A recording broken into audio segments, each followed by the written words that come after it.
As part of efforts to strengthen bilateral relations between Nigeria and the Netherlands, the Youth Advisory Committee of the Netherlands Consulate in Lagos is advocating deeper youth inclusion in trade and enterprise. The committee believes that enhanced access to networks, collaborations, and opportunities within the Dutch and broader EU markets can accelerate Nigeria's economic trajectory. Glory Aremu reports. Youths in Nigeria are often described as resilient, creative, and enterprising. However, one of their greatest challenges remains transforming individual hustles into sustainable and scalable businesses. At the Nigeria-Netherlands Business Bridge Roundtable, key industry players and young entrepreneurs explored practical strategies to connect emerging talents with the markets they aim to access. And what we've done today is we've brought stakeholders across the different divide, from regulators to the private sector, to the government, and also Dutch businesses. We brought them all together into the room to meet with these businesses, mostly that are youth-led.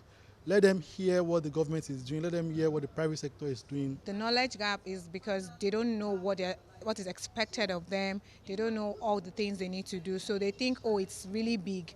But what we are trying to do here is to demystify that so that they have the right knowledge and then they can plug themselves into the value chain of these Dutch businesses. The chairman of the Presidential Committee on Fiscal Policy and Tax Reforms highlighted ongoing government efforts to create a more conducive environment for small and medium-scale enterprises to thrive. So under the tax reform laws that are taking effect from January 1st, 2026, if you have a small business and you register it with the Corporate Affairs Commission and your annual turnover is not more than 100 million naira, your corporate tax rate will be 0%.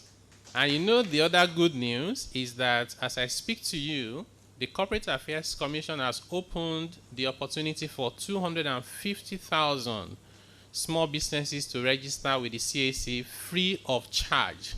Speakers also encouraged young entrepreneurs to tap into the Nigerian diaspora market as a promising platform for expansion and global relevance. Looking at a product or a service, it can be any one of the two, then seeing how to eventually make it sellable and whether this is also a product that is actually fit for the foreign diaspora market, basically. As discussions progressed, participants agreed that access to the right information, meaningful collaborations, and strategic partnerships will be key to helping young Nigerians scale their businesses beyond borders.